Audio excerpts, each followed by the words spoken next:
Hi kids, welcome to the next edition of Math Box Stars with Mrs. Hoover. And I thought today would be a great day since I got my hair done today. Hope you like it. I really do, and maybe I'll even wear it to school tomorrow like this. You never know.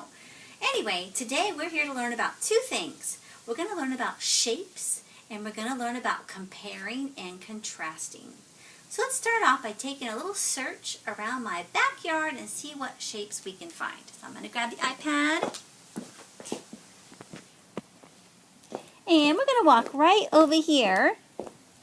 And oh my goodness, I see a box-looking figure.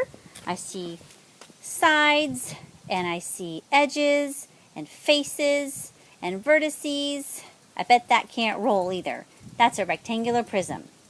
Now we're going to walk right over here. And oh, look what I see. Another rectangular prism. I see some faces, and I see some vertices, and I see some edges, and that doesn't roll either. And let's go ahead and go over this way now. We're going to go over to this fire pit over here. And oh my goodness, I see a round shape. It's not flat though. It's a 3D shape. It's a cylinder. It's round, and it has two faces, one on top and one on the bottom, but it doesn't have any edges or vertices or it has the two faces, but it doesn't have any pointy parts either.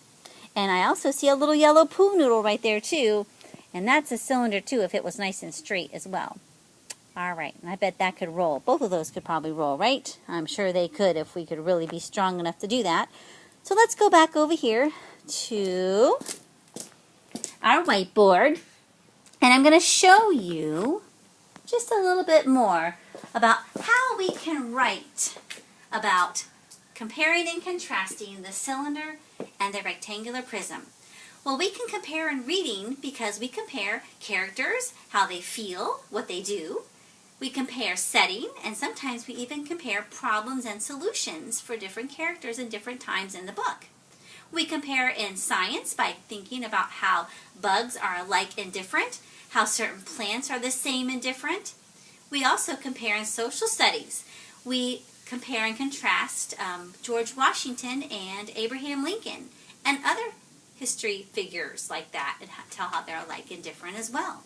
Well, we can do that in math too by comparing and contrasting or telling how a cylinder and a rectangular prism are alike and different. And we can write about it too. That's what we're going to do right now.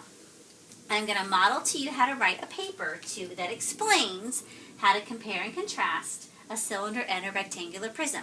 I'm thinking back to our rubric, and I want to make sure that I have a beginning, middle, and end. I write about the cylinder and the rectangular prism and how they're alike and different.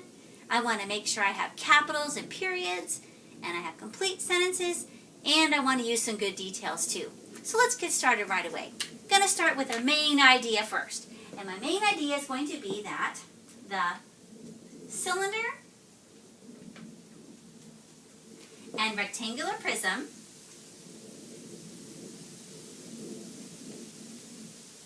are alike and different.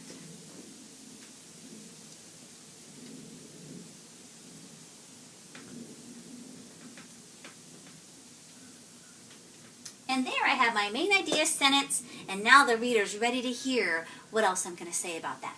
I'm going to start with the comparing part. So I'm going to use the words alike and the same. So the first thing that we know about is that they are the same. They are the same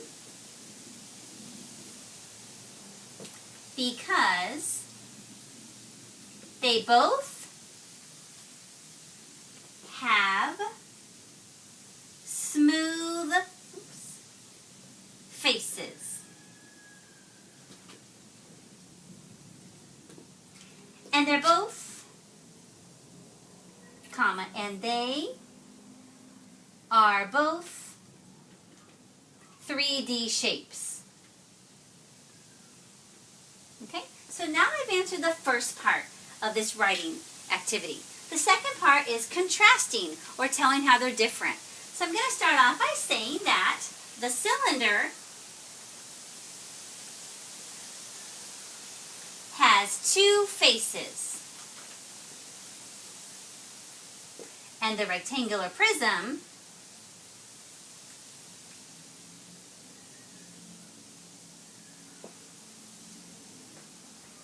has 6 faces. Okay? And I want to go ahead and include one more way they're different, just so I can make sure that all of my thoughts are out. The cylinder does not have any pointy vertices, which are corners, remember. So the cylinder does not have any pointy vertices, but the rectangular prism has 6.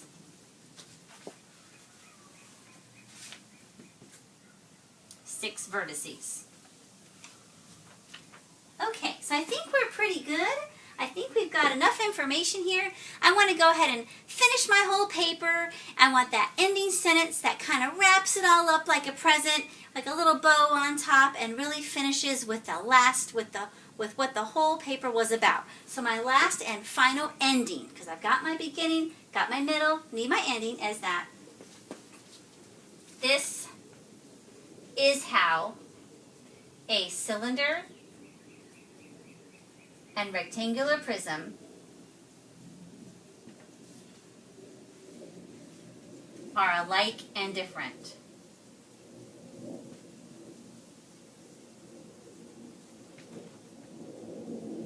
All right, so now I'm going to go back and I'm going to reread my paper. Very important step. Going to make sure we have complete sentences, and just like we do in class, we're going to do a little clap at the end of each sentence to make sure it's complete and our thought is done. The cylinder and rectangular prism are alike and different. They are the same because they both have smooth faces and they are both 3D shapes. The cylinder has 2 faces and the rectangular prism has 6 faces. The cylinder does not have any pointy vertices, but the rectangular prism has 6 vertices. This is how a cylinder and a rectangular prism are alike and different. And I am so proud of myself because I used some good adjectives or describing words. Some of the ones I used are smooth, and 2, and 6, and pointy. So that's pretty good. I bet I would get a really good grade on this writing piece here. So there you have it. We have worked on writing with math, which is pretty cool because, you know, writing and math both, especially writing though, is our big focus at Freedom this year. And so I'm glad you were here to watch this today, and I hope you had a great time. Our challenge is going to be, if you would like to write a paper just like, or an answer just like this for me, and it would compare and contrast a sphere and a cylinder, and bring me the paper by Friday, I will have a special reward for you and we'll share it with the class. Again, you can compare and contrast a sphere and a cylinder, which is something different than I did. Write it on paper, have the beginning, middle, and end like Mrs. Hoover did, complete sentences, plenty of information, capitals and periods, and bring it to me by Friday, and I'll have something special for you. Thank you for watching. I hope you have a great night. Bye!